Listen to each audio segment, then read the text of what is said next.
wabarakatuh.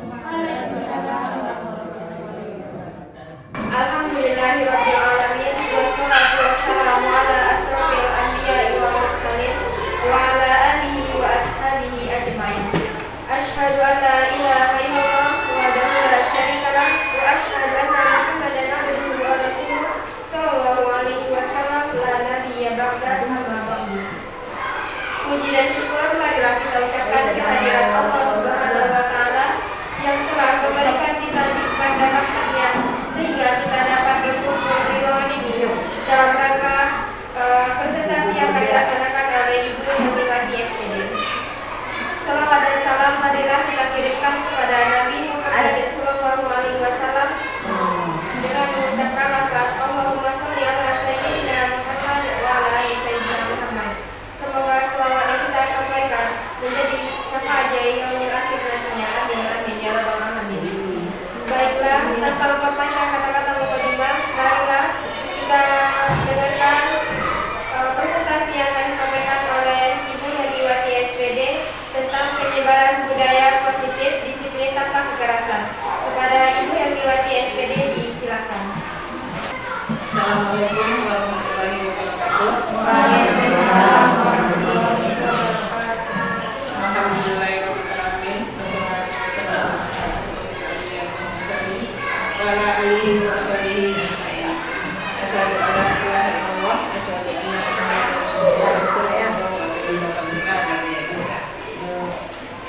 Pertama sekali, mari kita ucapkan puji dan syukur kita kepada Allah Subhanahu wa taala yang telah memberikan kita kesempatan untuk bertemu di ruangan ini untuk mendengarkan presentasi dalam rangka penyempurnaan tugas yang dalam mengikuti program guru penggerak.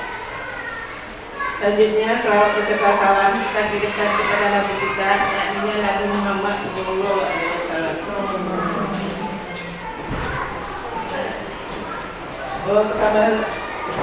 Pertama sekali saya mengucapkan terima kasih kepada Ibu Kepala Sekolah dan teman-teman rekan sejawat semuanya yang sudah membantu dan memfasilitasi saya dalam pelaksanaan presentasi hari ini tentang budaya positif dalam rangka penyempurnaan tugas yang saya lakukan di dalam program guru penggerak, itunya pada modul 1.4.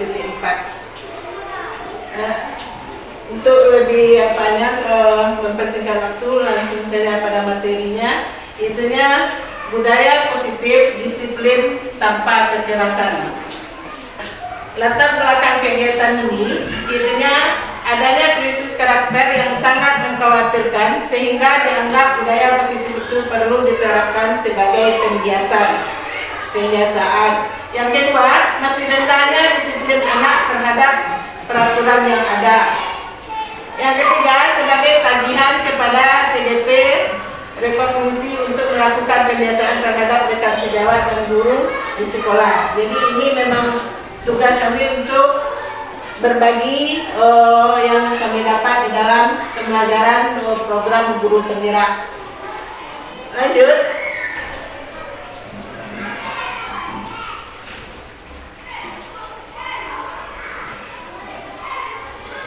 Tujuannya yang pertama, terbentuknya karakter profil pelajar Pancasila melalui budaya positif di lingkungan sekolah. Yang kedua, menambah pengetahuan warga sekolah tentang budaya positif. Yang ketiga, membangun disiplin murid yang berasal dari motivasi intrinsik. Yang keempat, membuat keyakinan kelas sebagai langkah awal terbentuknya disiplin positif. Jadi ini tujuannya kita nanti mudahan setelah ini kita bisa membuat keyakinan kelas di kelas kita masing-masing. Itu untuk langkah awalnya. Nah, mengapa budaya positif itu penting? Pengembangan budaya positif dapat menumbuhkan motivasi intrinsik dalam diri anak untuk menjadi pribadi yang bertanggung jawab dan berbudi pekerti luhur serta akhlak mulia. Yang kedua, dengan menciptakan suasana yang akan mendukung proses pembelajaran yang berpihak pada murid, di mana proses belajar siswa terasa aman, dapat ditangkap oleh murid. Nah, untuk materi yang pertama itunya paradigma perubahan.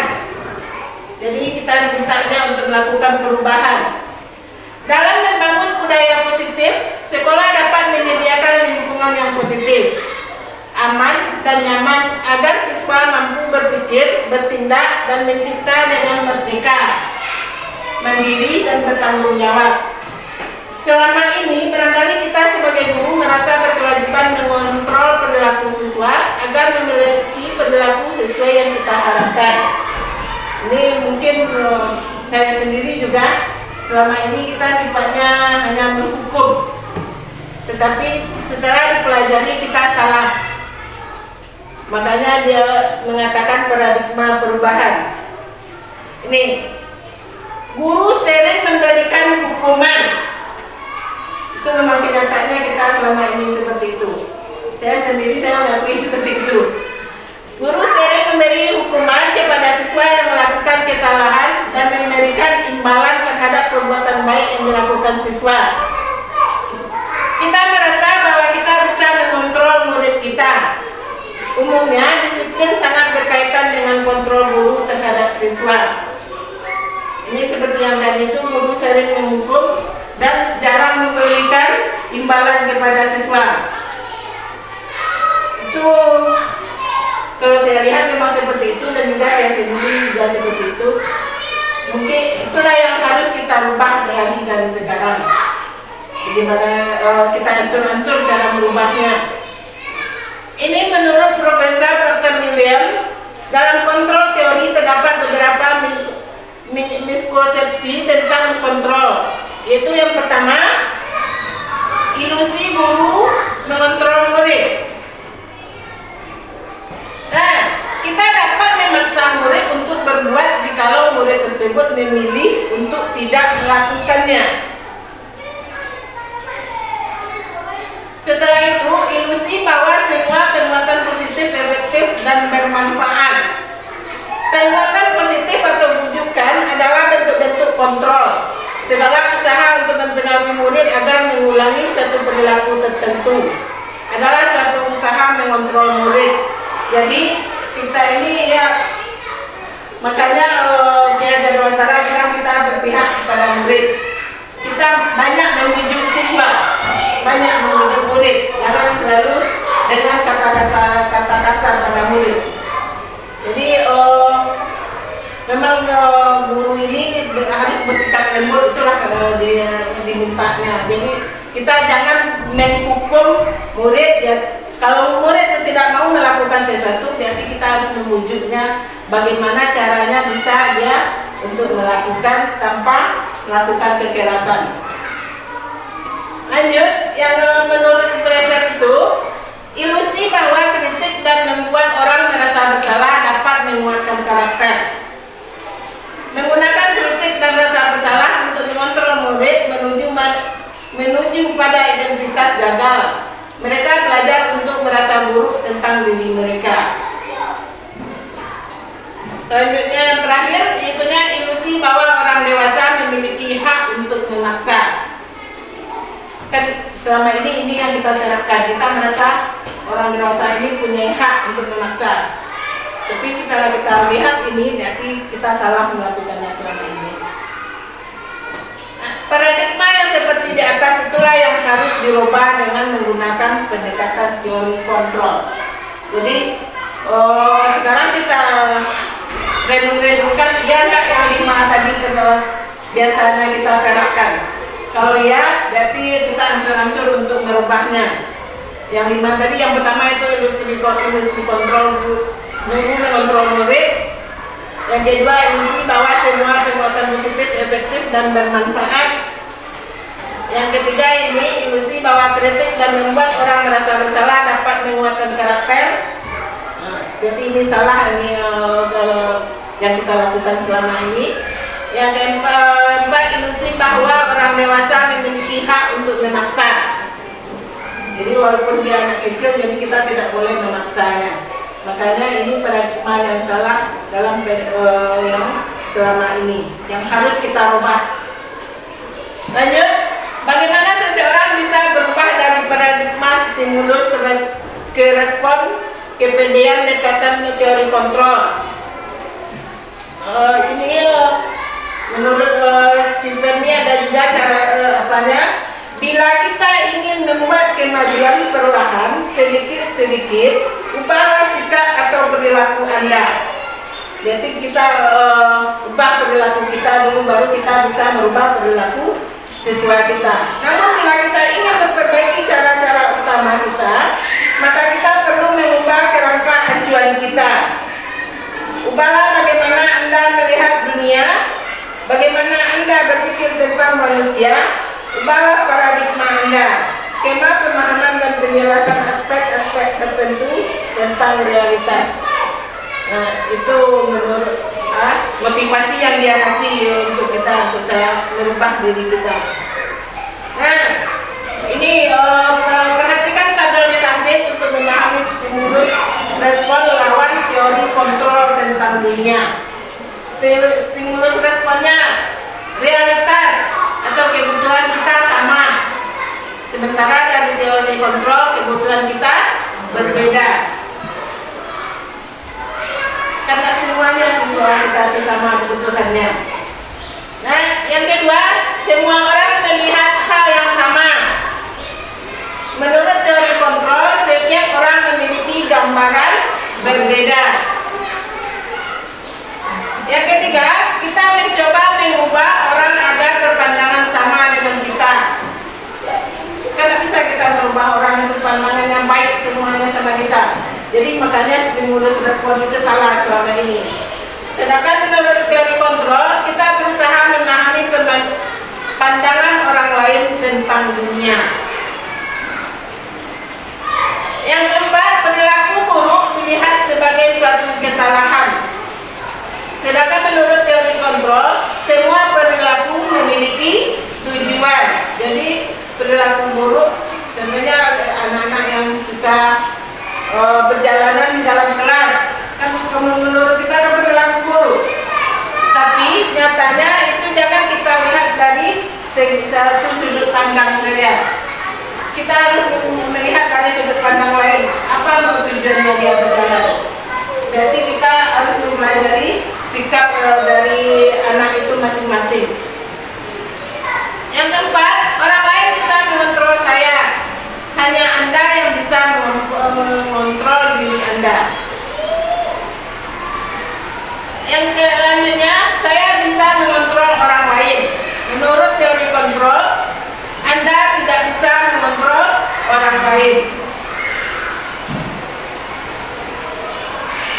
Hanya menurut stimulus respon, pemaksaan ada pada saat bujukan gagal.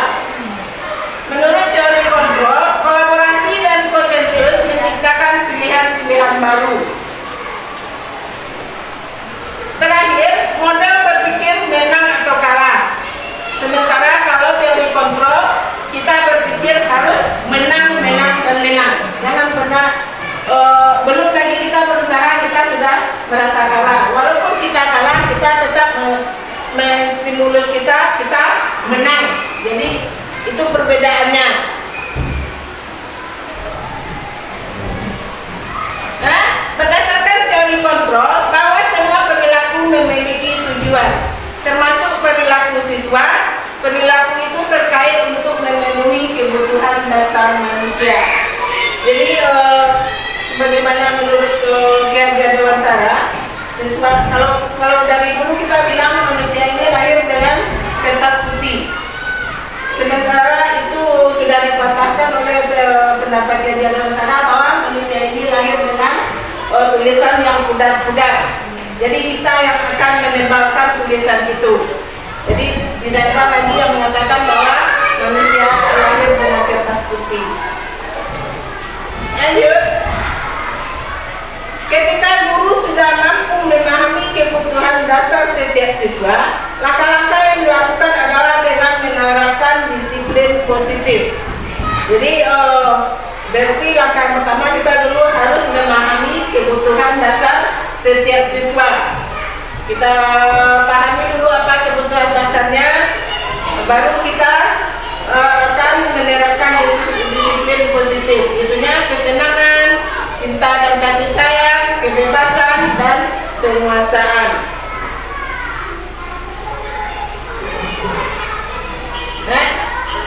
Disiplin positif dan nilai-nilai kebajikan universal. Langkah-langkah dan strategi dalam mewujudkan budaya positif di sekolah. Yang pertama, dengan menerapkan disiplin positif. Yang kedua, dengan membuat keyakinan kelas. Yang ketiga, kebutuhan dasar manusia. Yang keempat, posisi kontrol guru atau manajer. Apa itu disiplin? Nah, menurut Bapak Ki Hajar Dewantara menyatakan, untuk menciptakan siswa yang merdeka, maka syarat utamanya harus mempunyai disiplin yang kuat, yaitu disiplin diri yang berasal dari motivasi internal atau dalam diri sendiri. Jika tidak mempunyai motivasi internal, maka diperlukan motivasi eksternal atau dari orang lain untuk mendisiplinkan dirinya sendiri. Nah, ini dia macam-macam motivasi tadi. Motivasi intrinsik atau dari dalam diri. Motivasi yang muncul dari dalam diri seseorang tanpa memerlukan rangsangan dari luar. Tentunya kesadaran dari dalam diri sendiri. Yang kedua, motivasi ekstrinsik, itunya motivasi yang timbul dan berfungsi karena adanya pengaruh dari luar. Mungkin karena dia paksaan, mungkin juga dia karena ingin mendapatkan pujian atau reward atau hadiah. Tetapi itu tetap menjadi motivasi yang baik, walaupun dia mengharapkan pujian, hadiah. Tetapi asal dia berubah ke yang baik, itu boleh kita lakukan. Motivasi perilaku manusia, ini menurut Diana Rosset, motivasi perilaku manusia itu ada 3. Yang pertama, untuk menghindari ketidaknyamanan atau hukuman. Jadi motivasi yang pertama menghindari hukuman dulu. Contohnya anak membuat PR. Kenapa dia membuat PR? Karena takut dihukum di sekolah, makanya dia membuat PR. Tetapi kan tugasnya tetap jalan, makanya ini boleh. Seseorang berperilaku untuk menghindari permasalahan yang mungkin muncul dan berpengaruh kepada mereka secara fisik, psikologis, ataupun tidak terpenuhinya kebutuhan mereka, bila mereka tidak melakukan tindakan itu, makanya buat PR tadi. Yang kedua, motivasi perilaku manusia yaitu untuk mendapatkan imbalan atau penghargaan dari orang lain. Seseorang berperilaku untuk mendapatkan pujian, hadiah, atau imbalan dari orang lain menurut mereka penting dan mereka letakkan dalam dunia berkeras mereka. Contohnya, kalau dia melakukan itu, membuat tugas itu, dia nanti juara, akhirnya dapat hadiah dari ibunya atau dapat hadiah dari sekolah. Kan mengharapkan imbalan, tetapi pekerjaannya baik. Yang ketiga, motivasi perilaku manusia yaitu untuk menjadi orang yang mereka inginkan dan menghargai diri sendiri dengan nilai-nilai yang mereka percaya. Ini yang paling bagus motivasinya. Itunya dari kesadaran dirinya sendiri. Dia melakukan sesuatu karena dia ingin dihargai dengan nilai-nilai yang mereka percaya. Orang melakukan sesuatu karena nilai-nilai mereka yakini dan hargai. Motivasi ini akan membuat orang mempunyai disiplin positif karena motivasinya bersifat internal. Ini dia yang paling bagus yang mereka diterapkan pada disiplin positif. Berarti dia motivasinya dari internal. Nah, dari penjabaran di atas tadi, jadi yang dikatakan disiplin positif adalah sebuah pendekatan yang dirancang untuk menyebabkan murid untuk menjadi pribadi dan anggota dari komunitas yang bertanggung jawab, penuh hormat dan kritis. Disiplin positif tersebut mengajarkan keterampilan sosial dan kehidupan yang penting dengan cara yang sangat menghormati dan membesarkan hati, tidak hanya bagi murid tetapi juga bagi orang dewasa, termasuk orang tua, guru, penyedia penitipan anak, pekerja muda dan lainnya. Itulah yang dikatakan dengan disiplin positif itu. Lanjut, apa tujuannya disiplin positif tersebut?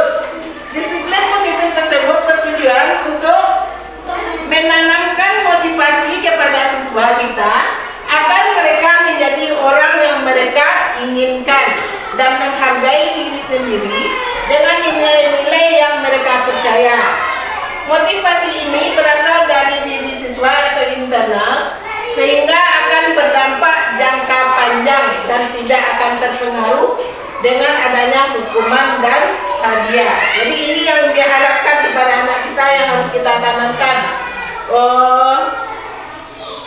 Mereka bisa menghargai dirinya sendiri dan motivasi itu muncul dari dalam dirinya sendiri. Itu yang diharapkan, makanya kita bisa anaknya memahami apa itu disiplin positif itu. Nah, untuk manfaatnya disiplin positif ini, yang pertama dapat menumbuhkan kepercayaan diri siswa. Yang kedua, dapat mendukung kemandirian siswa dan rasa bertanggung jawab atas dirinya. Yang ketiga, menumbuhkan nilai-nilai kebajikan universal. Terakhir, mendukung lingkungan yang lebih baik bagi sekitarnya.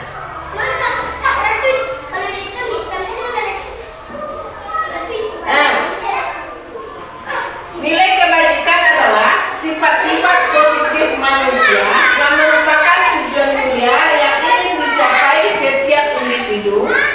Nilai-nilai tersebut bersifat universal dan lintas bahasa, suku bangsa, agama maupun latar belakang. Nah, dari itu nilai kebajikan yang ingin dicapai oleh setiap anak di Indonesia kita kenal dengan profil pelajar Pancasila. Itunya ada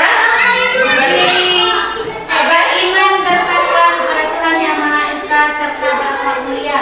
apa lagi? Mandiri, bernalar kritis, berkebinekaan global, dan gotong royong serta kreatif. Nah, itu dia yang diharapkan dengan nilai-nilai kebajikan dengan disiplin positif tadi. Itunya bentuknya profil pelajar Pancasila. Nah, disiplin positif ini bukanlah yang tidak termasuk disiplin positif. Pertama, membiarkan anak melakukan apapun yang mereka mau. Bukan seperti itu yang disiplin positif. Yang kedua, tidak memiliki aturan. Yang ketiga, bereaksi cepat terhadap situasi. Yang keempat, menghukum daripada memukul atau membentak. Nah, ini bukan termasuk disiplin positif ini. Jadi berpihak kepada anak, tapi kita biarkan anak melakukan apapun yang mereka mau juga tidak boleh. Tidak memiliki aturan juga tidak boleh. Bereaksi cepat terhadap situasi. Belum jadi anak lagi saya berkelahi hendak, nah, kita sudah langsung menghukum saja. Selanjutnya menghukum daripada memukul atau membentak. Jadi yang contoh disiplin positif ini dia. Apa itu disiplin positif itu? Yang pertama, membantu anak mengembangkan kontrol diri sepanjang waktu. Yang kedua, mengkomunikasikannya dengan jelas. Yang ketiga, menghormati anak dan mendapatkan rasa hormat dari mereka. Nah, jadi kita biasanya mengharapkan dihormati anak, sementara kita tidak menghormati anak. Jadi kita harus menghormati anak nih. Yang keempat, mengajari anak bagaimana membuat keputusan yang baik. Contohnya dalam melakukan keyakinan keras tadi. Itu bisa itu kita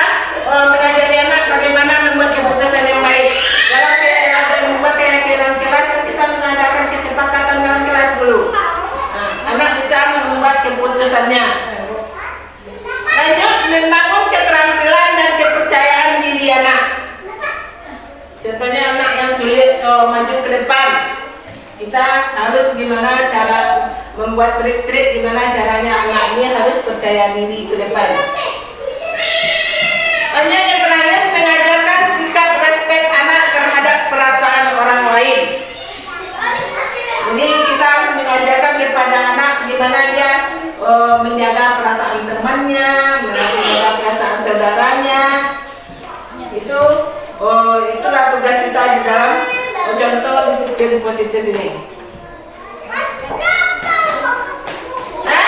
Langkah-langkah dan strategi dalam mewujudkan budaya positif di sekolah. Yang pertama, dengan membuat keyakinan kelas. Yang kedua, mengetahui kebutuhan dasar manusia. Yang ketiga, posisi kontrol. Yang terakhir, menerapkan disiplin positif. Tadi kita sudah pelajarinya. Nah, membuat keyakinan kelas itu gimana?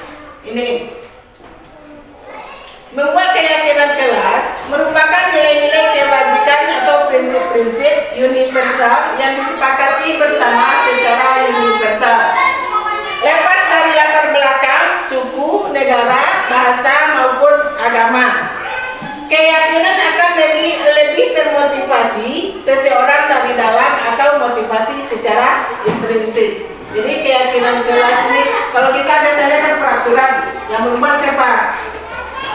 Guru. Nah, itu salah kita selama ini. Jadi kita harus membuat keyakinan kelas dengan kesepakatan seluruh siswa di kelas itu. Jadi keyakinan kelas ini kalau kita sudah buat di awal pembelajaran, contohnya di tahun ajaran baru, sekurang-kurangnya atau 1 kali sebulan kita evaluasi sudah berjalankah keyakinan kelas yang kita buat atau belum, atau perlu lagi diperbaiki keyakinan kelasnya. Nah, itu harus ada evaluasinya dan refleksinya dalam jangka waktu tertentu. Nah, ciri-ciri keyakinan sekolah atau kelas. Yang pertama, bersifat lebih abstrak daripada peraturan yang lebih rinci dan konkret.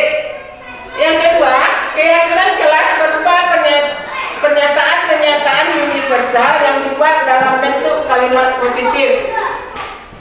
Yang ketiga, keyakinan kelas tidak dibuat dalam jumlah banyak sehingga mudah diingat dan dipahami oleh semua warga kelas.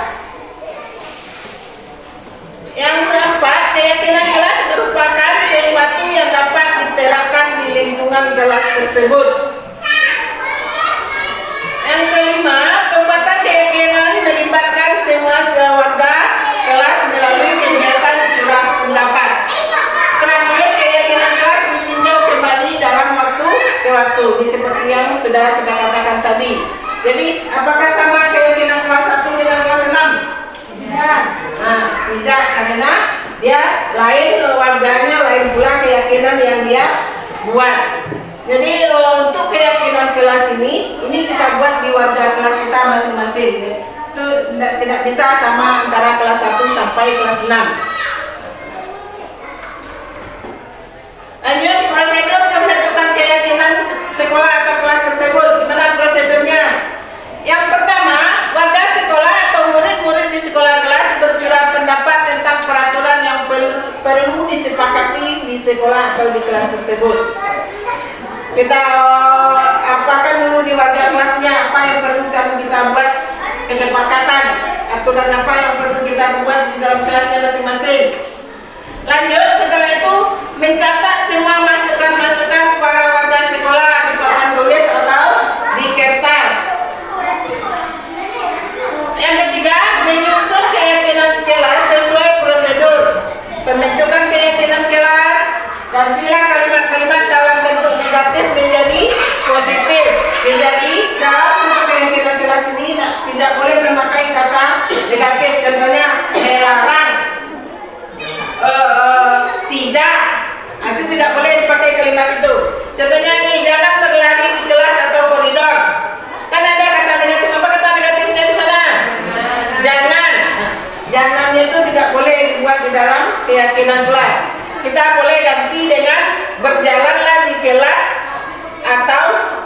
koridor.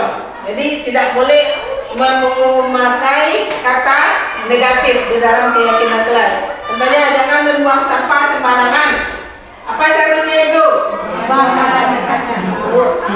Sekarang tak boleh lagi buang ya, tapi katakan simpan sampah pada tempatnya. Kalau buang bacanya berarti nanti dia buang. Namanya aja buang kan. Nah, jadi contohnya jangan buang sampah sembarangan. Nanti simpanlah sampah pada tempatnya. Nah, prosedur selanjutnya itu tinjau kembali daftar curah pendapat yang sudah dicatat. Kemungkinan masih ada pernyataan negatif setelah masukan yang ada dari murid-murid kita tadi. Kita tinjau kembali, masih ada anak yang menggunakan kata-kata negatif. Lanjut, tinjau ulang keyakinan sekolah atau kelas secara bersama-sama. Setelah dapat kesepakatan itu nanti, kalau kesepakatan sudah dapat, itulah baru dia menjadi keyakinan kelas. Untuk lebih terkumpulnya keyakinan kelas itu, lakukan penandatanganan seluruh warga yang ikut membuat keyakinan kelas. Harus ada dikumpulkan dengan tanda tangannya. Selanjutnya, keyakinan sekolah atau kelas selanjutnya bisa dilekatkan di dinding kelas atau di tempat yang mudah dilihat semua warga kelas. Jadi jangan lupa membuat keyakinan kelas ini harus ada penanda tanganannya. Ini yang belum lagi selama ini kita buat, itu yang kita coba untuk membuatnya. Walaupun ada kita selama ini mau membuat aturan, tetapi mungkin belum lagi bersama murid. Sekarang kita buat lagi bersama murid dan lakukan penandatanganannya. Jadi kalau siswanya nanti melanggar, kita bisa lihatkan kepada siswanya bahwa dia sendiri yang membuat keyakinan tersebut. Nah, ini apa bedanya peraturan dengan keyakinan kelas? Nah, kalau peraturan selalu kembalikan buku ke tempatnya, itu peraturan. Kalau keyakinan kelas tanggung jawab. Berarti setelah dia membaca buku, kalau dia bertanggung jawab pasti dia akan kembalikan ke tempatnya. Tetapi kalau peraturan, dia cuma hanya mematuhi aturan itu. Nah, sekarang coba kita perhatikan tabel yang di depan. Apa perbedaan stimulus respon dengan teori kontrol? Yang pertama tadi idenya realitas atau kebutuhan kita sama. Itu dalam stimulus respon. Sementara pada teori kontrol, realita atau kebutuhan kita berbeda. Mana yang betul kira-kira, sama atau berbeda? Apakah sama kebutuhan kita atau berbeda? Berbeda. Makanya itu pada teori kontrol dia mengatakan kebutuhan kita berbeda. Yang kedua, semua orang melihat hal yang sama. Sementara menurut teori kontrol, setiap orang memiliki gambaran berbeda. Mana yang betul itu? Gambaran berbeda. Apakah semua yang kita lihat itu sama atau berbeda? Berbeda. Jadi menurut teori kontrol itu berbeda. Yang ketiga, menurut stimulus respon, kita mencoba mengubah orang agar berpandangan sama dengan kita. Sementara menurut teori kontrol, kita berusaha memahami pandangan orang lain tentang dunia. Sekarang kita lihat dulu. Menurut stimulus respon, mengubah orang agar berpandang sama dengan kita. Tapi bisa itu kita mengubah pandangan orang terhadap kita. Nah, tidak bisa kita mengubah pandangan dan perasaan orang itu, kita tidak bisa mengubahnya. Makanya kita harus berusaha memahami pandangan orang lain tentang dunia, termasuk tentang diri kita. Lanjutnya, perilaku buruk dilihat sebagai suatu kesalahan. Kalau menurut teori kontrol, semua perilaku memiliki tujuan. Tuh, perilaku buruk selama ini kita anggap itu kesalahan. Jadi tidak selamanya perilaku buruk itu salah. Mungkin dia melakukan sesuatu itu lagi, orang lain bisa mengontrol saya. Itu menurut stimulus respon. Kalau menurut teori kontrol, hanya ada Anda yang bisa mengontrol dua anak. Lagi-lagi, saya bisa mengontrol orang lain. Anda tidak bisa mengontrol orang lain. Mana yang betul itu? Bisa kita mengontrol orang lain atau tidak? Tidak. Lagi-lagi, pemaksaan ada pada saat rujukan gagal. Kalau menurut teori kontrol, kolaborasi dan konsensus menciptakan pilihan-pilihan baru. Yang terakhir, model berpikir menang kalah. Sementara menurut teori kontrol, model berpikir menang. Mana yang betul? Kita berpikir menang kalah atau menang?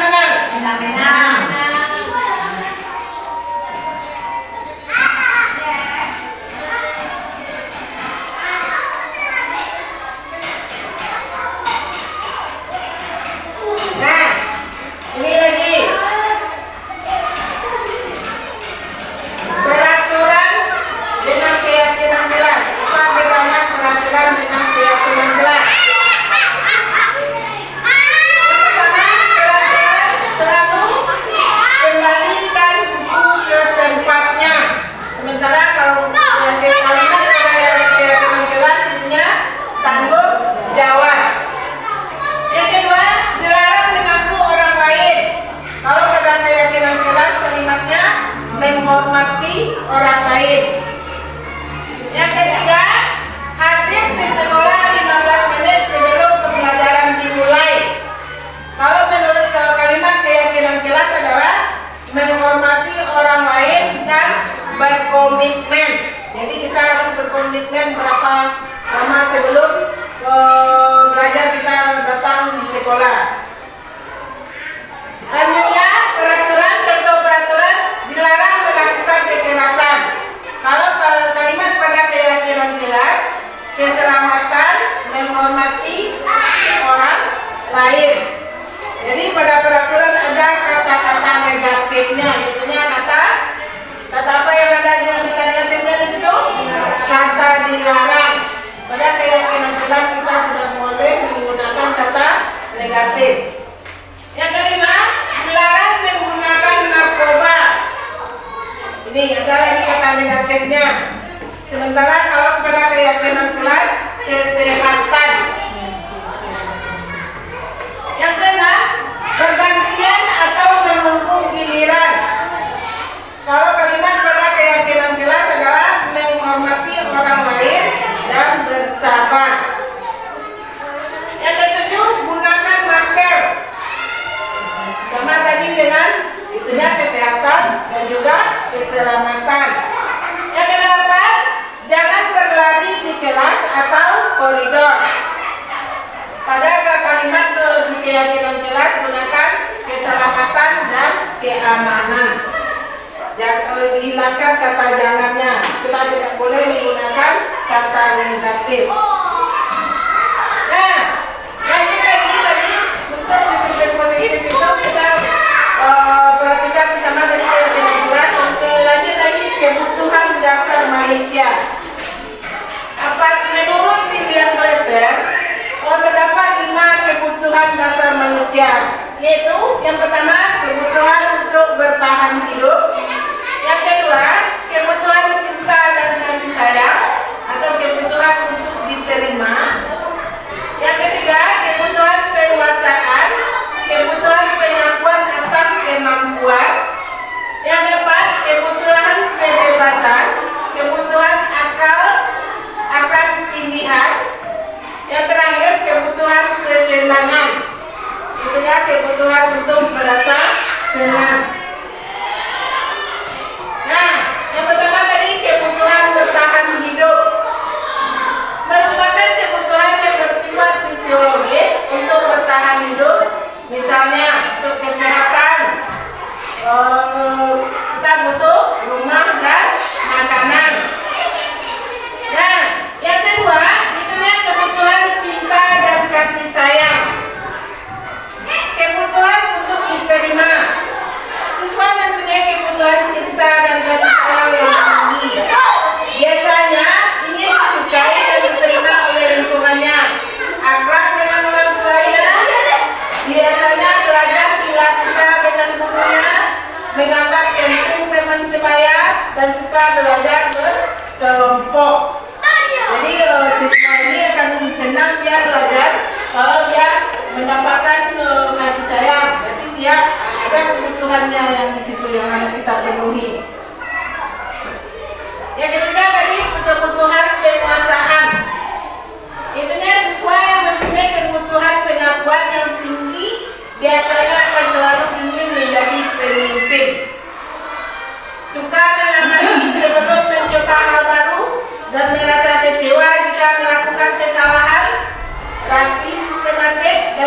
menikmati apa yang dilakukan, konsentrasi melakukan hal yang disenangi, suka permainan, suka mengoleksi barang, dan suka melucu atau bergurau.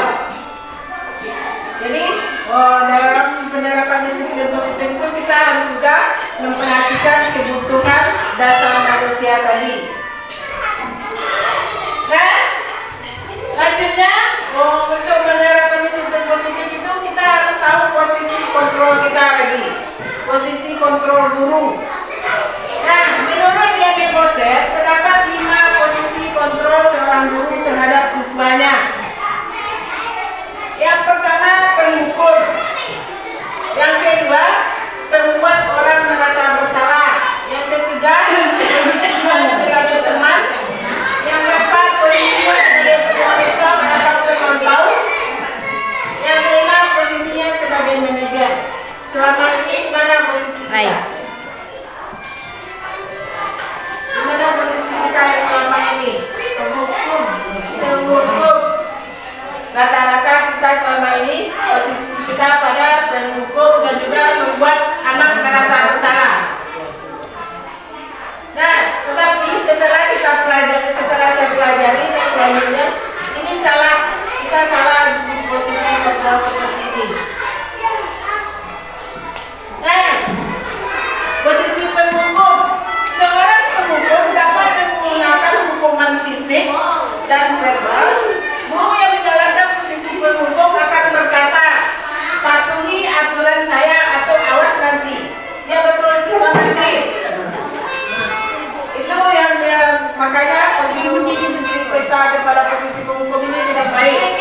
Kamu selalu saja salah. Betul tak kita mengulangi selama ini? Nah, jadi untuk selanjutnya ini kita masuk mengulangi dan bisa menghilangkan. Lanjut lagi, posisi kontrol guru membuat orang merasa bersalah. Pada posisi ini biasanya guru akan bersuara lebih lembut, menggunakan keheningan yang membuat siswa menjadi tidak nyaman, bersalah atau rendah hati. Contoh kata-kata guru dalam posisi ini misalnya, Bapak sangat kecewa dengan kamu. Akhirnya siswa akan merasa bersalah. Yang kedua, contohnya lagi, berapa kali ibu harus menjadi tamu kamu ya? Kan kita lembut berkata, tetapi bagi anak itu akan terasa mendalam perasaan bagi seorang siswa. Kalau dia mencermati kalimat kita, dia akan mendalam perasaannya. Yang ketiga, posisi kontrol guru yaitu sebagai teman. Dalam posisi ini, guru tidak akan menyakiti murid, tetapi akan selalu berusaha mengontrol siswa melalui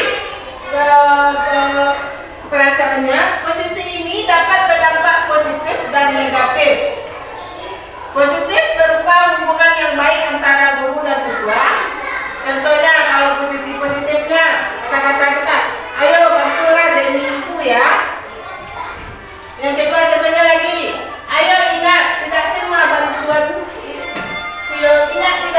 bantuan itu selama ini. Nah, kalau hal negatif dari posisi teman, itunya bila guru tidak dapat membantu. Jadi kalau posisi teman ini bagus juga, tetapi ada positif dan negatifnya. Kalau yang negatifnya, bila guru tidak dapat membantu, maka siswa akan kecewa dan berkata, saya pikir Bapak adalah teman saya. Murid menjadi tidak mau lagi berusaha karena kita sudah gagal menjadi temannya. Siswa hanya mau bertindak untuk guru tertentu, tidak untuk guru lain, dan siswa akan tergantung pada guru tersebut. Jadi kalau pada posisi teman ini, jadi satu guru yang menjadi temannya aja yang dia hormati. Makanya ada dampak negatifnya. Lanjut yang keempat, posisi kontrol guru itu monitor atau pemantau. Posisi pemantau berdasarkan peraturan-peraturan dan konsekuensi dengan memisahkan hubungan pribadi. Pertanyaan yang bisa diajukan biasanya,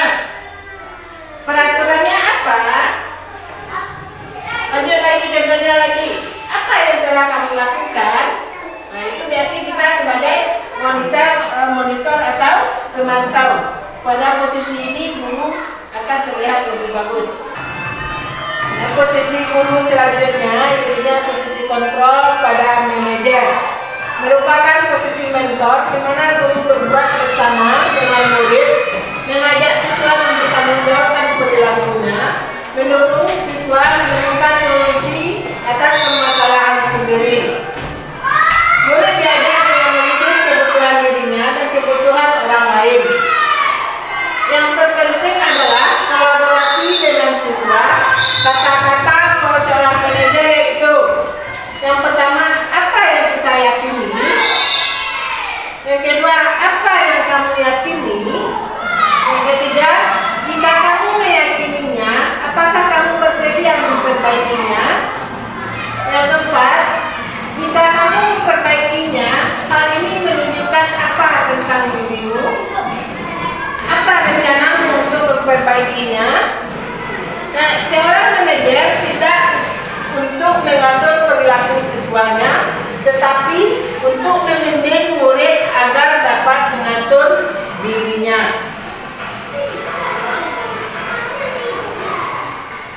Lanjut lagi, apa itu restitusi? Restitusi adalah proses menciptakan kondisi bagi murid untuk memperbaiki kesalahan mereka sehingga mereka bisa kembali pada kelompok mereka dengan karakter yang lebih kuat. Restitusi juga merupakan proses kolaboratif yang mengajarkan murid untuk mencari solusi untuk masalah mereka dan membantu murid berpikir tentang orang seperti apa yang mereka ingin menjadi tujuan mulia dan bagaimana mereka harus melakukan orang lain. Ini restitusi menurut Gosen pada 2004. Ada lagi, ada 9 ciri-ciri restitusi. Yang pertama, bukan untuk menebus kesalahan, namun untuk belajar dari kesalahan. Yang kedua, memperbaiki hubungan. Yang ketiga, tawaran bukan paksaan. Yang keempat, restitusi menuntut untuk melihat ke dalam diri. Yang kelima, restitusi mencari kebutuhan dasar yang mendasari tindakan. Dan ciri-ciri restitusi yang keenam yaitu restitusi diri adalah cara yang paling baik. Yang ketujuh, restitusi fokus pada karakter bukan tindakan. Kedelapan, restitusi fokus pada solusi. Terakhir, ciri-ciri restitusi yang terakhir itu restitusi mengembalikan murid yang berbuat salah pada kebenaran. Nah, langkah-langkah restitusi. Langkah-langkah restitusi ada 3, makanya dikatakan segitiga restitusi. Yang pertama, langkah yang pertama itu menstabilkan identitas atau bahasa aslinya stabilis identity.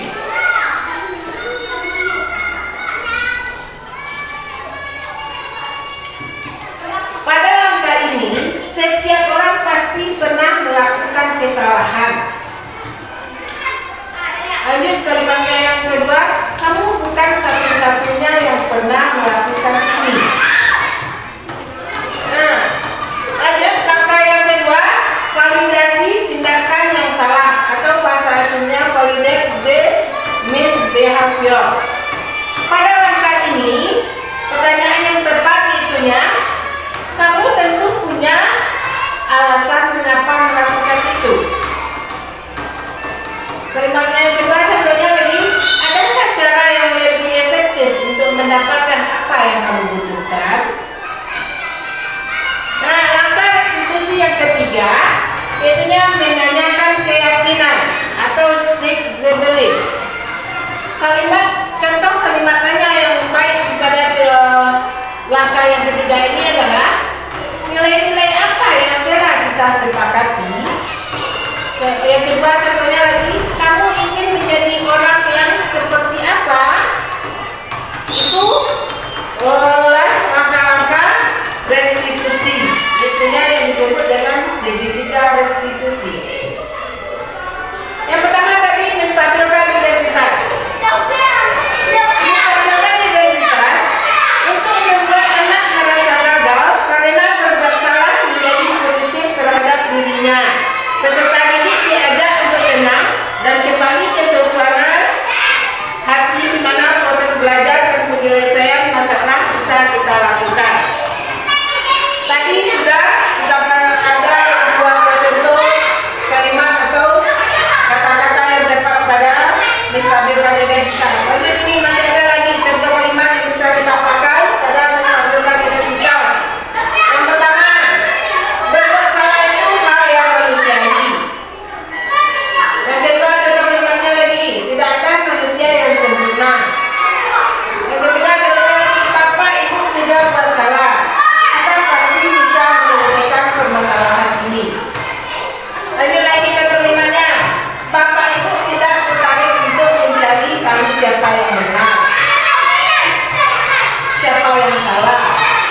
Bapak atau ibu lebih tertarik untuk menyelesaikan masalah. Lagi contoh kalimatnya lagi, kalau kamu menyalahkan dirimu sendiri terus menerus, apakah kamu bersikap baik pada dirimu sendiri?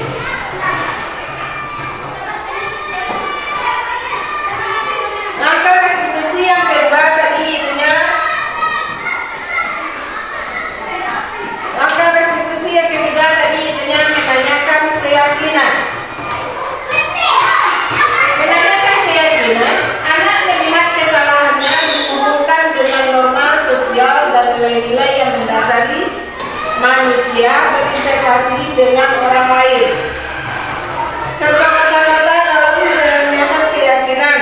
Yang pertama, apa nilai yang kita percaya di kelas atau di sekolah kita? Yang kedua lagi contohnya, nilai-nilai universal apa yang telah kita sepakati? Yang ketiga, contohnya guru berkata, kelas yang ideal itu seperti apa sih? Lanjut lagi contoh kalimat yang bagus, itunya kamu ingin jadi anak seperti apa? Atau juga bisa kalimatnya, apa yang kamu rasakan ketika kamu melakukan itu? Lagi ada juga contohnya, kamu jadi orang yang seperti apa?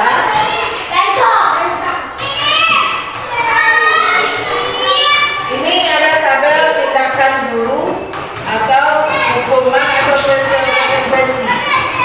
Kalau tindakan gurunya mencatat 100 kali dalam buku kalimat, saya tidak akan terlambat lagi karena terlambat ke sekolah. Ini adalah termasuk hukuman. Ada keduanya contoh tindakan guru, larilah mengelilingi lapangan basket 2 kali karena terlambat hadir ke sekolah. Ini juga termasuk hukuman. Yang ketiga, murid diminta untuk push up 15 kali karena tidak menggunakan masker ke sekolah. Ini juga termasuk hukuman.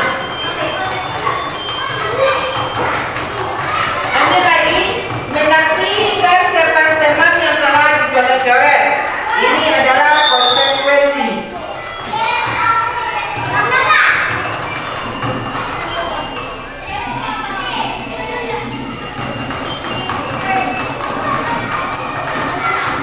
Lanjut lagi, membersihkan tumpahan air di meja tulis karena tersenggol pada saat belajar.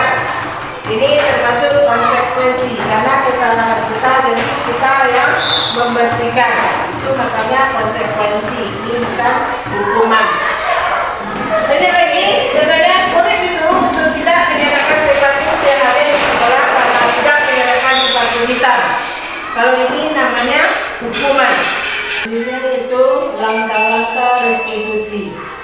Yang pertama, menstabilkan identitas atau bahasa aslinya establish the identity. Yang kedua, langkah restitusi, validasi tindakan yang salah atau validate the misbehavior. Yang ketiga, langkah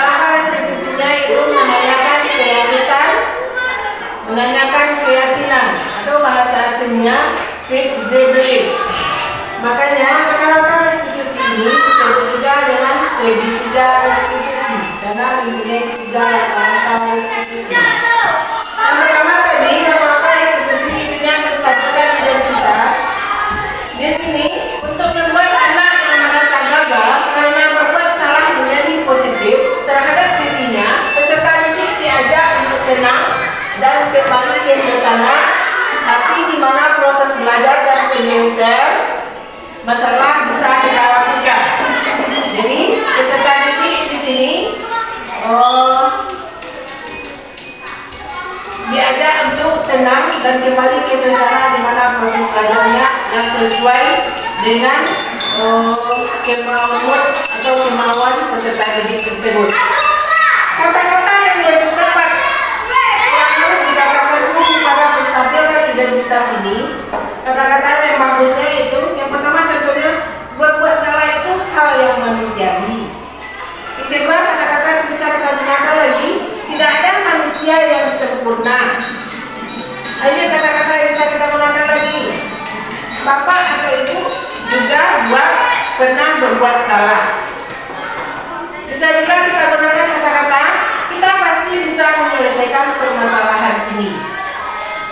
Atau lagi kata-kata yang bapak ibu bisa digunakan, contohnya bapak atau ibu tidak tertarik untuk mencari tahu siapa yang benar, siapa yang salah. Bapak atau ibu bisa lebih tertarik untuk menyelesaikan masalah. Ada lagi kata-kata yang bisa kita gunakan untuk menstabilkan identitas ini itu, kalau kamu menyalahkan dirimu sendiri terus-menerus, apakah kamu bersikap baik pada dirimu sendiri? Jadi inilah kata-kata yang bisa kita gunakan di dalam menstabilkan identitas menghadapi masalah yang dihadapi oleh siswa. Lanjut langkah-langkah restitusi yang kedua, itunya validasi tindakan yang salah. Membantu siswa mengenali basic need atau kebutuhan yang ingin dipenuhinya ketika melakukan kesalahan itu. Pada dasarnya setiap tindakan manusia tujuannya adalah memenuhi basic need. Apa itu power, apa itu freedom, law, dan the logic, fun atau simplify. Nah, pada langkah yang kedua ini, dalam langkah restitusi yang kedua ini, guru juga bisa berkata seperti ini. Contohnya, kamu bisa saja kan melakukannya hal yang lebih baik, lebih buruk, tapi kamu tidak melakukannya. Nah, ini kata-kata ini bisa kita gunakan kepada siswa suatu langkah-langkah validasi tindakan yang salah. Yang kedua kata-kata yang bisa kita gunakan, kamu pasti punya alasan mengapa melakukannya. Lanjut lagi, bisa juga kalimat ini kita gunakan, apa yang penting bagi kamu? Lalu contohnya lagi, kamu boleh tetap berusaha menjaga sikap itu, tapi tambahkan sikap yang lain yang baru. Contoh kalimat yang bisa kita gunakan lagi dalam validasi tindakan yang salah ini, maukah kamu belajar cara lain untuk mendapat yang kamu butuhkan tanpa harus memukul? Ini lagi contohnya kata-kata atau kalimat yang bisa kita gunakan dalam langkah-langkah restitusi validasi tindakan yang salah ini. Apakah kamu bisa melakukan dengan lebih baik besok lagi? Nah, ini contoh kata-kata yang bisa kita gunakan dalam validasi tindakan yang salah. Yang ketiga tadi, langkah-langkah restitusi itu menanyakan keyakinan. Anak melihat kesalahannya dihubungkan dengan norma sosial dan nilai-nilai yang mendasari manusia berinteraksi dengan orang lain. Jadi di sini anak bisa melihat kesalahannya dihubungkan dengan norma-norma sosial yang ada di sekelilingnya yang pernah dia berinteraksi atau berhubungan dengan orang lain. Pada langkah restitusi yang ketiga ini, itu yang menanyakan keyakinan.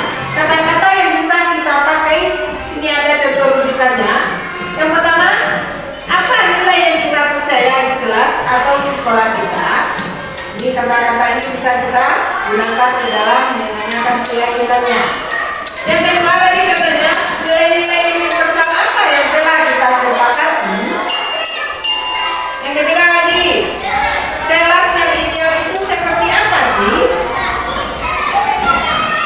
Yang keempat, kita juga bisa menanyakan keyakinannya dengan kamu ingin jadi anak seperti apa? Atau lagi dengan kalimat apa yang kamu rasakan ketika kamu melakukan itu? Atau juga bisa kita menanyakan dengan kamu menjadi orang yang seperti apa? Nah, ini bisa kita jadikan contoh untuk di dalam melakukan langkah-langkah restitusi. Jadi langkah-langkah restitusi itu tadi ada 3. Itu yang pertama, menstabilkan identitas. Yang kedua, validasi tindakan yang salah. Yang ketiga, menanyakan keyakinan dengan kata-kata yang sudah dikasih rujukannya tadi. Dari penjabaran pemahaman tadi, langkah-langkah dalam skala dan strategi mewujudkan budaya positif di sekolah tentunya ada 4. Tadi sudah tentunya pertama membuat keyakinan kelas, mengenali kebutuhan dasar manusia. Setelah itu mengetahui posisi kontrol kita sebagai guru. Dan terakhirnya menanyakan disiplin positif. Nah, itulah penjabaran saya dari dokumen tugas saya dalam membuat aksi nyata pada modul 1.4 tentang budaya positif. Sebelumnya saya mengucapkan terima kasih kepada ibu-ibu dan teman-teman semua yang sudah meluangkan waktu untuk mendengarkan penjelasan dan dari praktik baik dari saya.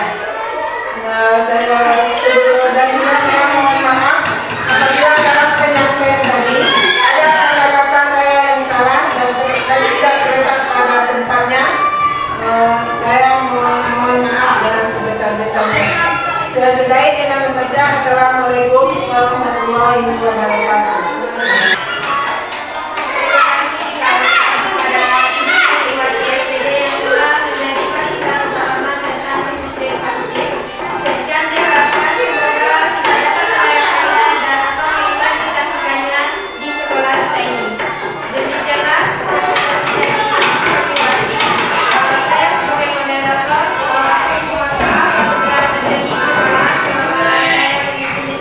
Selama saya memimpin ini,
waktu dan membuatnya dengan benar.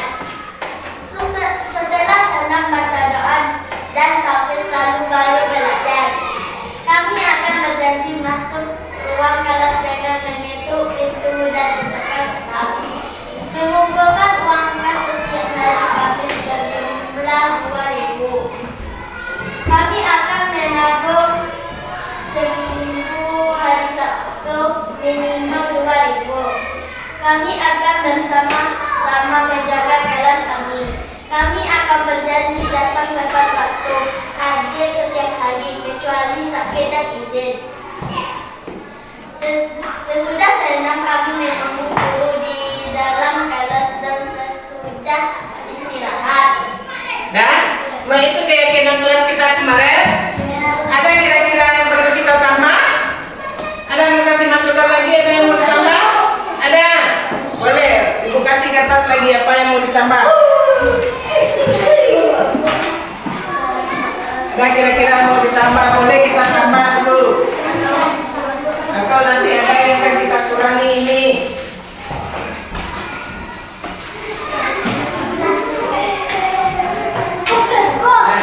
Coba aku buat dari sini apa yang mau ditambah.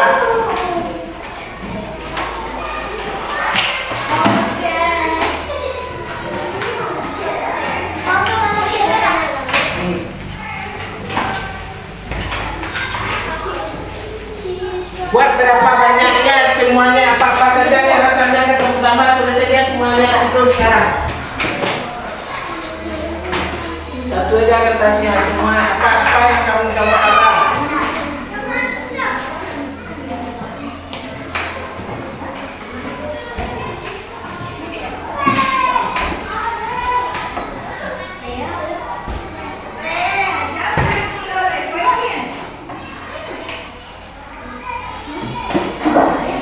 Tulis apa yang mau ditambah.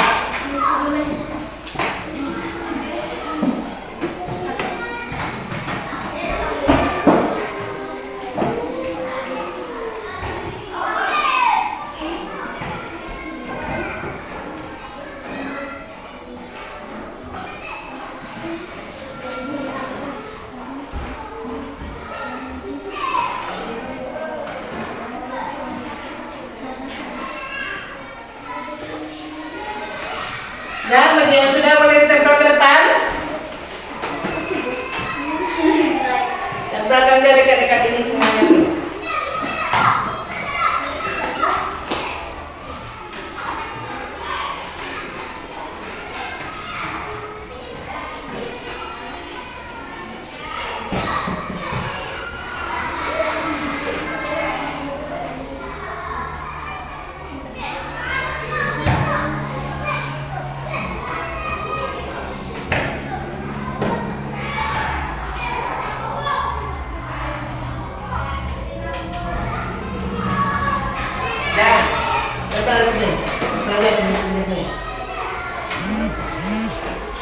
Nanti kita baca kembali ada. Contohnya tulis-tulis saya.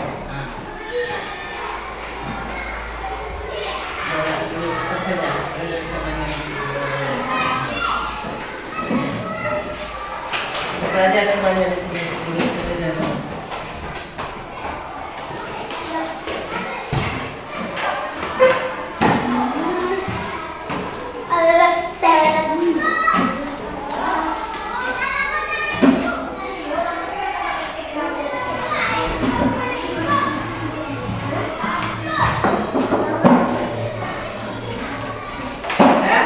Siap, tempel. Bintang awal.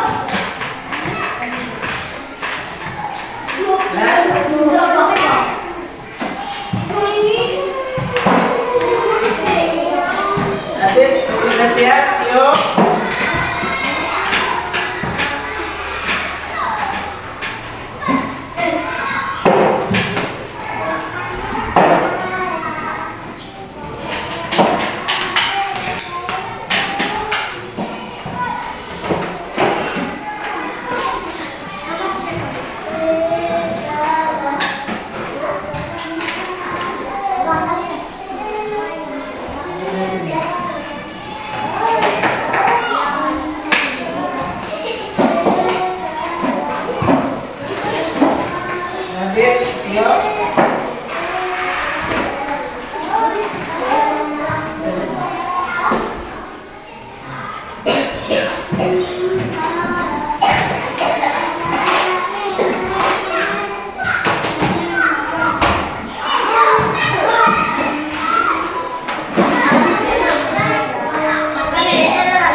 setiap waktu istirahat kami tidak akan bertengkar.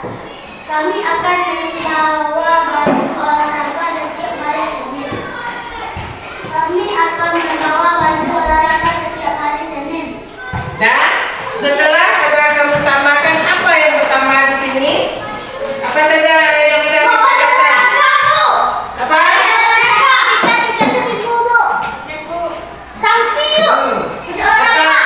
Baju olahraga. Yang ada tamanya itu pertama bawa baju olahraga. Apa lagi? Apa? Tugas pikir. Siapa yang tidak pikir apa tadi bunyinya? Ini sama aja yang pikir sama ya. Itunya tugas pikir.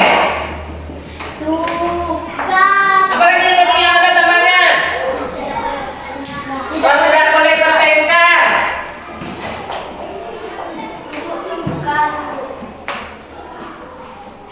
Tidak boleh bertengkar. Nah, itu saja. Masih ada lagi?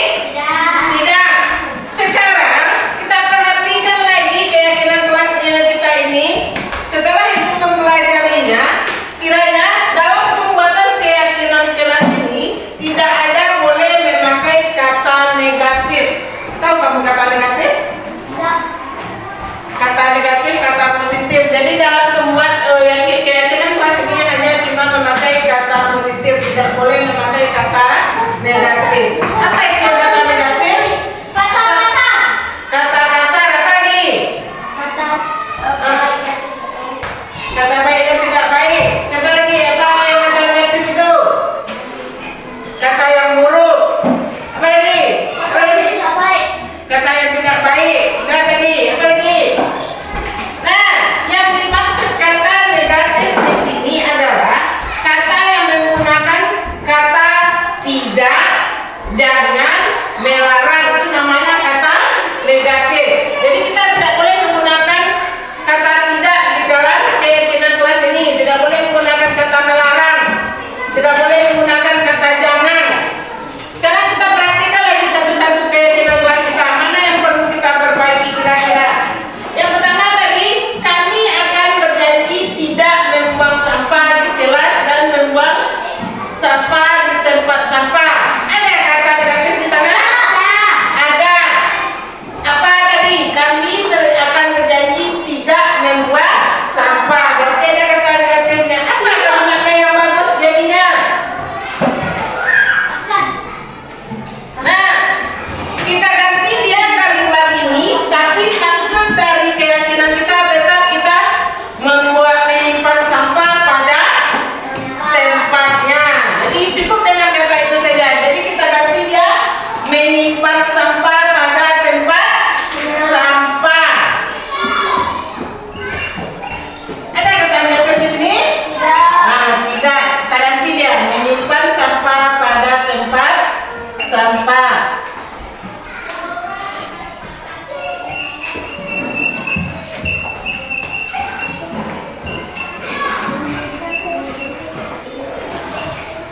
Sekarang lagi yang kedua tadi.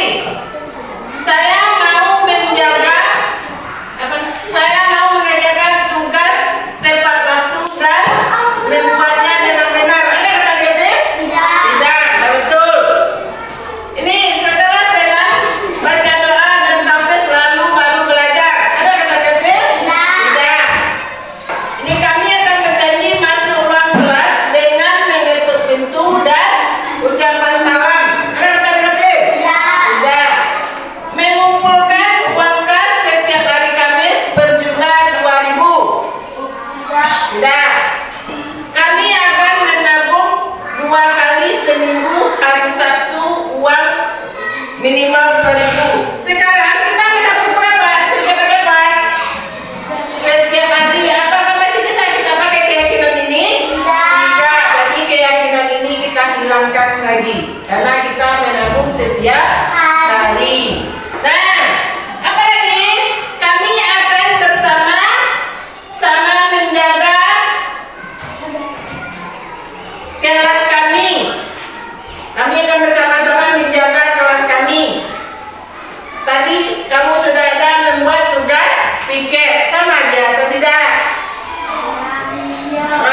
Jadi yang menjaga kelas tuh juga termasuk tugas piket.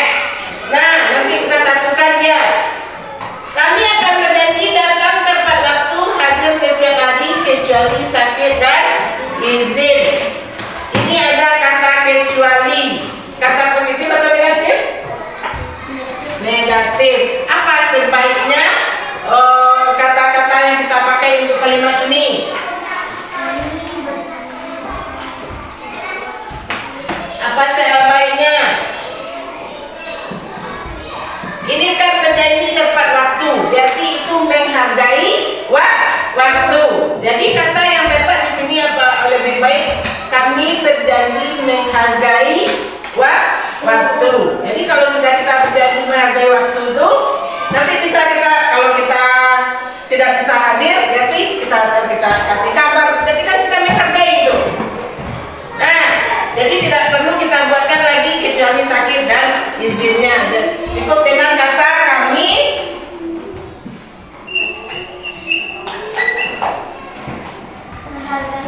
kami akan menghargai waktu.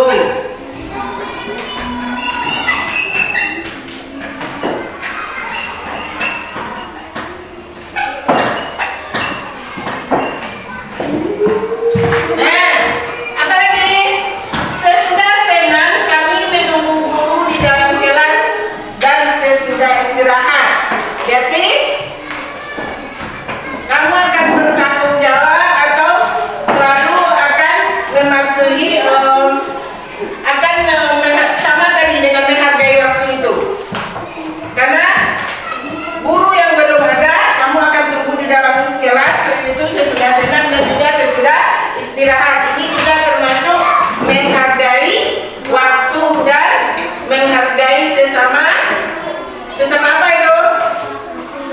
Sesama warga kelas kita. Kan ibu termasuk warga kelas kamu? Nah, jadi itu juga termasuk dalam menghargai waktu. Boleh aja disatukan saja di sini. Kami akan saling menghargai waktu dan sesama manusia atau sesama warga kelas juga boleh. Nah, apa lagi? Ini saya akan melaksanakan. Ini sudah tadi. Berarti yang kita ambil di sini apa? Akan membawa baju olahraga pada jam.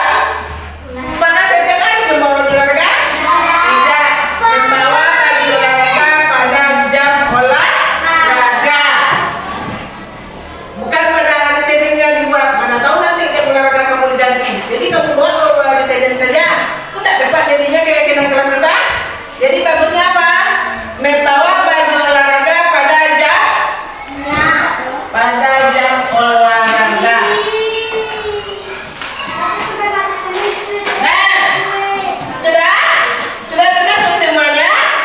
Berarti apa? Berapa jadinya keyakinan kelas kita? Ini tadi sudah kita ganti. Ini dia gantinya.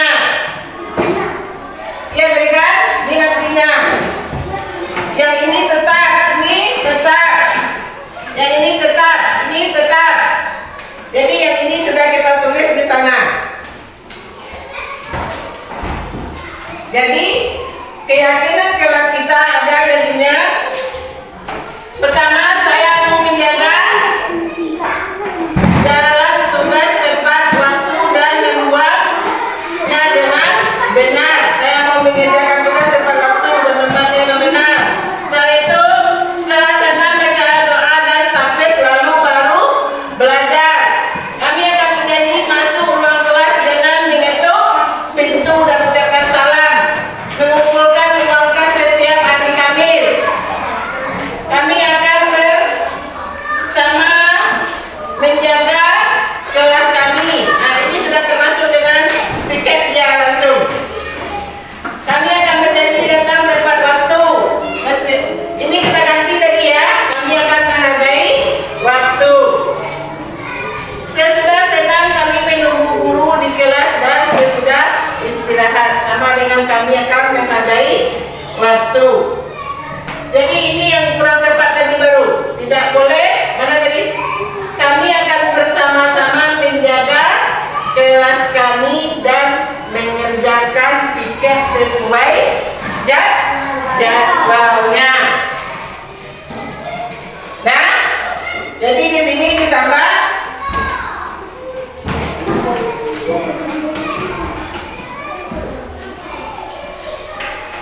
akan bersama menjaga. Kalau bersama menjaga itu termasuk tanggung jawab atau tidak? Nah, berarti kita buat dengan kalimat singkat saja. Bertanggung jawab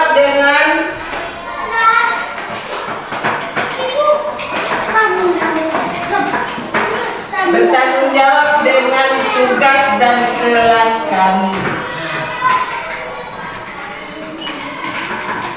Dan tugas dan kelas. Itu tanggung jawabnya. Apa tugasnya? Tugas tiket. Kelasnya apa? Kebersihan kelas. Kan itu dia. Jadi untuk lebih sempurnanya itu dia kalimat untuk keyakinan kelas. Ada berapa keyakinan kelas kita yang kita dapat? Coba bisa baca ke depan. Coba bisa baca ke depan. Ada berapa? Coba kita mau baca ke depan. Tukar lagi orangnya. Coba lagi. Mau baca ke depan. Rara, coba baca. Ini tadi sudah kita ganti tadi ya. Saya tahu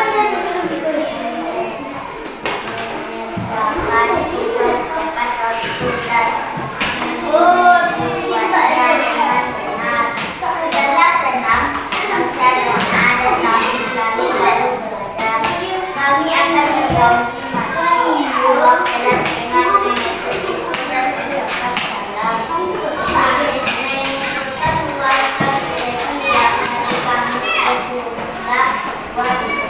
Kami akan bersama-sama menjaga kelas kami. Nah, ini lagi tambahannya tadi. Bawa baju olahraga pada jam olahraga. Bertanggung jawab dengan tugas dan kelas. Tidak boleh bertengkar. Menyimpan sampah pada tempat sampah. Kami akan menghargai waktu dan sesama manusia. Nah, sekarang perhatikan lagi, masih ada yang belum melihat. Ini saya mau mengerjakan tugas tepat waktu. Apakah sama dengan ini dia? Bertanggung jawab dengan tugas dan kelas. Apakah sama dia? Ya, jadi cukup satu saja. Ada berapa jadi keyakinan kelas kita? 1, 2, 3, 4, 5, 6, 7, 8, 9. Ada 9 keyakinan kelas kita sekarang yang kita dapat. Nah, sepakat dengan ini? Sepakat dengan keyakinan kelas yang kita sudah buat ini? Iya. Kalau kamu sepakat, sekarang kamu yang menulis langsung dengan kertas yang ada ibu bagikan. Bisa kamu buat dalam bentuk poster. Bisa dibuat dengan pakai gambar. Bisa juga dibuat dengan huruf yang bagus dan dikasih warna aja dalam bentuk poster. Kamu tahu poster? Nah, poster itu kan menarik. Jadi kamu buat semenarik mungkin. Nah, apa? Urut saja, baguskan urutnya. Yang penting kalau poster itu kan menarik, sesuatu untuk membaca. Nah, kamu buat bagaimana dia supaya menarik. Nah, ini ada berapa dari keyakinan kelas kita? Ada 9. Kamu ada berapa orang? Nah, pas kamu buat 1 orang. Ibu saja yang membagi atau kamu pilih? Ibu yang membagi. Nah, kamu buat yang nomor 1. Ini buat yang nomor 2. Ini buat yang nomor 3. Ini buat yang nomor 4. Nomor 5. Nah, nomor 6. Nomor 7. Nomor 8. Nomor 9. Nah, mana yang nomor 1-nya? Dimulai dari sini nomor 1. Nah, ini 1, 2, 3, 4, 5, 6, 7, 8, 9. Nah, ini 6, ini 7, ini 8, ini 9. Nah, sudah bisa? Nah, usahakan kita membuat sebagus mungkin karena kita dalam bentuk poster. Buat pakai gambar. Contohnya gambarnya ini.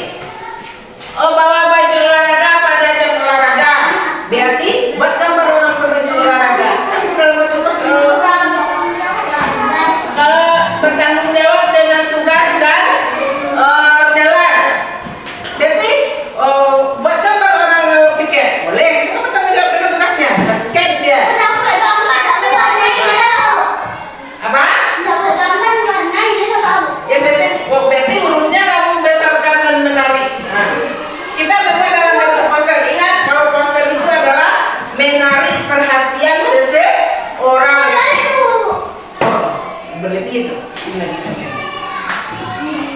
Nah, bisa mengerjakannya? Bisa. Coba dikerjakan.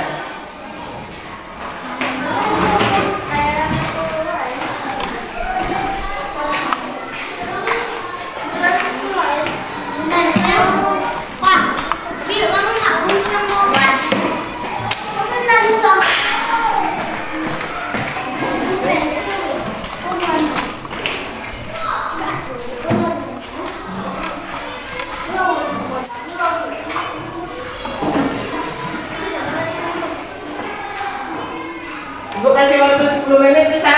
Bisa. Nah, 10 menit saja.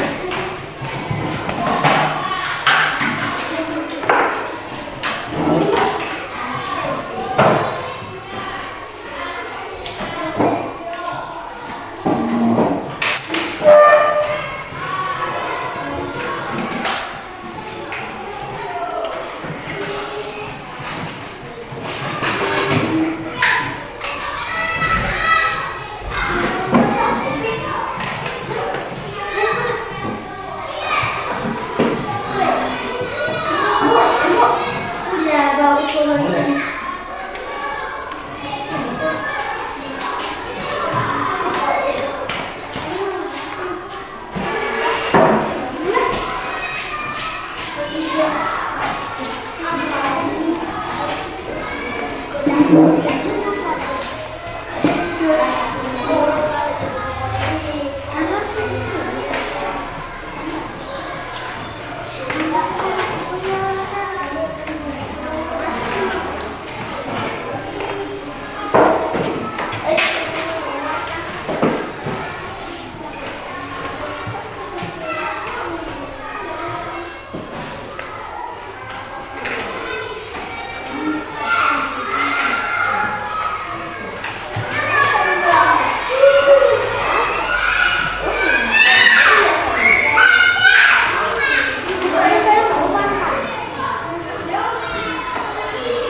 depan lagi. Dan tempelkan.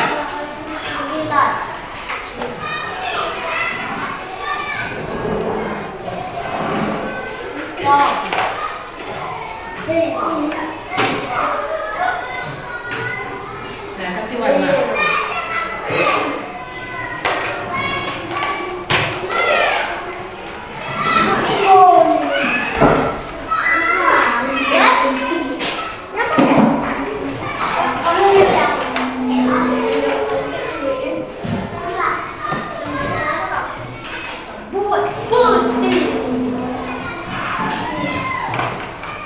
Yeah.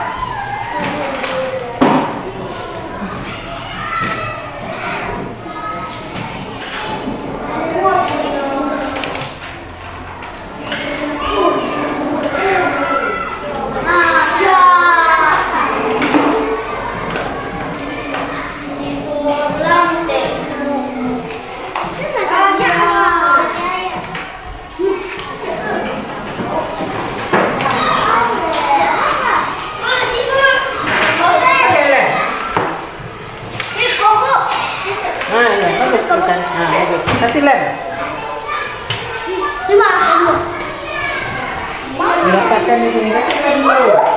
Dirapatkan di sini, dapatkan.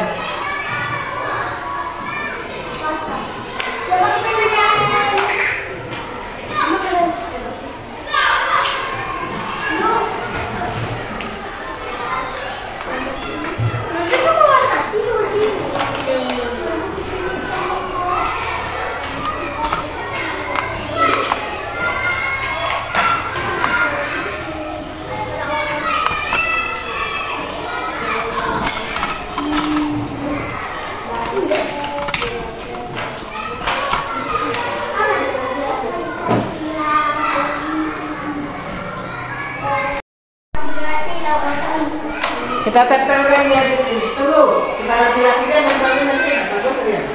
Pinggir, rapatkan saja. Nanti nak muat di sini.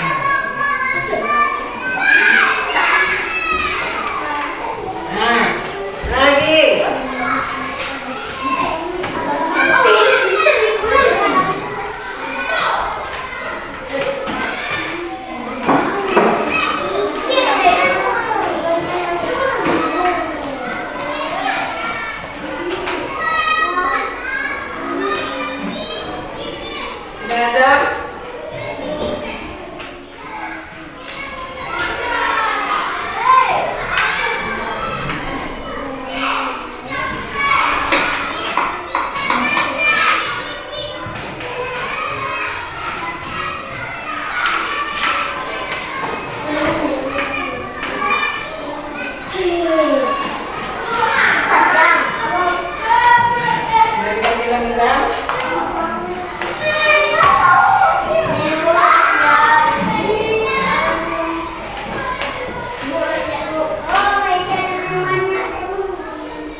poster. Ini siapa yang membuat? Siapa yang membuat? Ibu yang membuat? Siapa yang membuat? Kita semua warga kelas.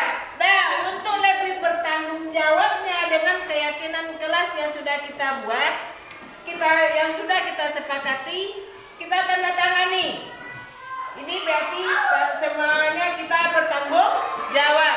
Nah, sekarang masing-masing semua gantian ke depan. Siapa dulu? Rahayu Sapitri, bawa penanya. Kita tanda tangani keyakinan kelas yang sudah kita sepakati. Buat tanda tangan penghujungnya.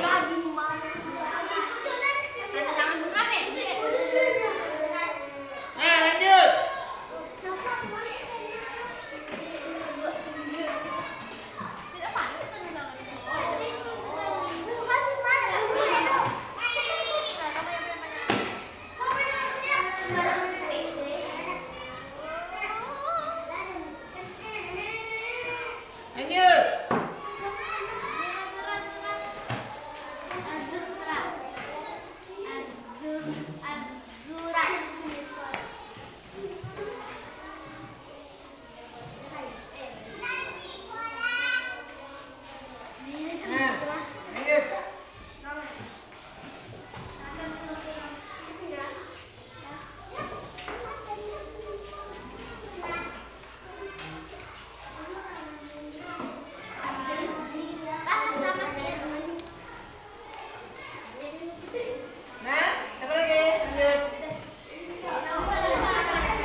Dan kita sudah bertanggung jawab untuk mematuhi atau melaksanakannya untuk 1 tahun ke depan. Nanti kita ulang lagi melihatnya 1 bulan ke depan, kita perhatikan lagi apa yang perlu diperbaiki atau ada perlu ditambah atau perlu dikurangi.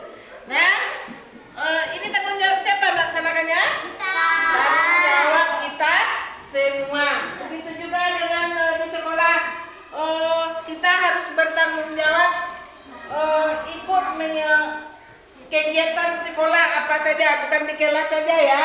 Jadi kita harus bertanggung jawab juga melakukan kegiatan yang ada dilakukan oleh sekolah. Contohnya, untuk minggu ini apa kegiatan yang dilakukan oleh sekolah? Apa? Mengisi kegiatan kecamatan untuk drum band, untuk pawai. Berarti apakah perlu kita mengikutinya? Perlu, karena itu adalah kegiatan sekolah. Jadi kalau kegiatan sekolah itu kita harus mengikutinya karena sesuai dengan pelajaran itu kita, kurikulum kita, yaitunya belajar profil Pancasila. Apa saja belajar profil Pancasila itu? Apa saja?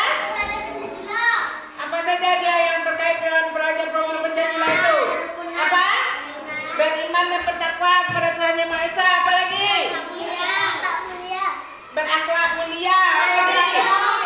Berkebinekaan global. Apa lagi? Gotong royong, mandiri, kreatif, dan bernalar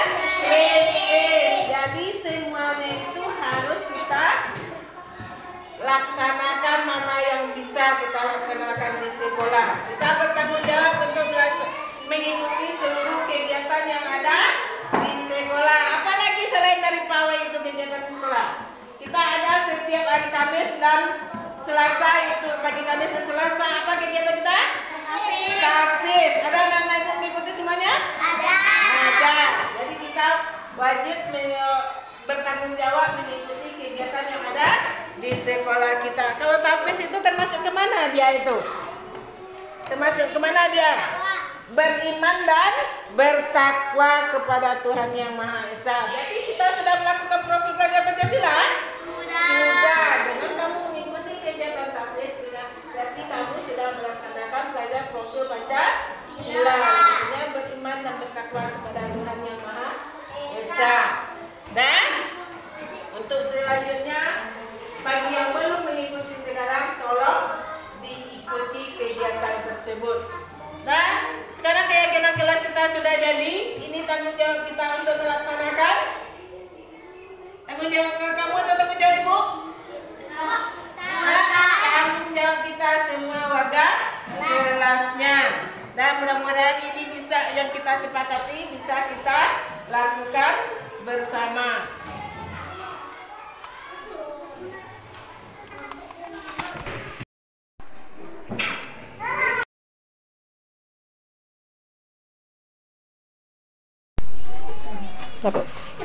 Assalamualaikum warahmatullahi wabarakatuh. Perkenalkan, saya Elidar SPD SD, Kepala Sekolah UPTD SD Negeri 03 Situjo Batua, selaku Kepala Sekolah dari Ibu Helmiwati CGP Angkatan 11 Kabupaten 50 Kota. Kali ini saya akan melakukan testimoni terhadap salah seorang guru saya yang bernama Helmiwati, yang menjadi salah satu guru yang mengisi program pendidikan guru penggerak Angkatan 11 Kemendikbudristek RI di Kabupaten 50 Kota. Saya bangga dengan Ibu Bapak Guru UPTD SD Negeri 03 Situjo Batua yang mempunyai kinerja dan etos kerja yang tinggi, dan saya juga memberikan support untuk semangat kepada guru yang mau mengikuti tambahan pembelajaran dan pendidikan seperti yang dilakukan oleh Ibu Helmiwati yang mengikuti program CGP. Setelah lebih kurang 2 bulan Ibu Helmiwati mengikuti pembelajaran CGP, kemarin Ibu Helmiwati telah melakukan aksi nyata dengan topik diseminasi budaya positif. Mudah-mudahan pemaparan yang dibagikan oleh Ibu Helmiwati dapat menjadi motivasi bagi guru-guru yang ada di UPTD SD 03 Situjo Batua yang nantinya bisa membentuk peserta didik yang lain disiplin dan meningkatkan motivasi belajar. Itulah harapan saya, semoga Ibu Helmiwati berhasil mengikuti program CGP ini dan menjadi motivasi bagi guru yang lain. Selamat dan terus semangat untuk Ibu Helmiwati. Semoga gerak langkahnya menjadi inspirasi untuk Bapak Ibu guru lainnya. Dan terus belajar, berkarya demi masa depan anak-anak hebat Indonesia. Salam guru penggerak untuk Ibu Helmiwati dan guru hebat lainnya. Terima kasih. Assalamualaikum warahmatullahi wabarakatuh. Assalamualaikum warahmatullahi wabarakatuh. Perkenalkan, nama saya Ade Irma Suryani, sebagai guru di UPTD Situjo Batur. Saya selaku teman sejawat dari Ibu Helmi, calon guru penggerak Angkatan 11 Kabupaten 50 Kota. Setelah saya mengikuti acara diseminasi yang dilakukan Ibu Helmiwati tentang budaya positif, saya sangat tertarik untuk menerapkannya dalam pembelajaran sehari-hari di sekolah saya, terutama tentang disiplin positif. Karena masih banyak dilihat di sekolah saya peserta didik yang kurang disiplin. Sebetulnya mereka sudah disiplin, tetapi cuma disiplin berasal dari ekstrinsik, belum berasal dari dirinya sendiri. Dan juga saya sebagai guru juga merenungi posisi kontrol saya sebagai guru selama ini, di mana posisi saya untuk kedepannya. Semoga setelah mendapatkan paparan dari ibu kami di UPTD Situjo Batur, bisa bersama berkomitmen menerapkan budaya positif ini di sekolah UPTD SDN 03 Situjo Batur. Demikianlah yang dapat saya sampaikan. Saya ucapkan terima kasih. Wassalamualaikum warahmatullahi wabarakatuh. Assalamualaikum warahmatullahi wabarakatuh. Perkenalkan, nama saya Sadi Ismawati, siswa dari Bu Helmiati, guru kelas 4 UPTD SDN 03 Setuja Batua. Pada awal tahun pembelajaran kami membuat keyakinan kelas bersama Bu Helmiati, dan kemarin kami melakukan peninjauan ulang atau merefleksi keyakinan kelas tersebut. Saya dan teman-teman merasa senang karena dapat membuat keyakinan kelas kami. Biasa menyampaikan pendapat kami bagaimana baiknya untuk kemajuan kelas kami. Saya mengucapkan terima kasih kepada Bu Helmiati yang telah mengajari kami berbagai cara membuat keyakinan kelas. Semoga kita di kelas kompak selalu. Assalamualaikum warahmatullahi wabarakatuh.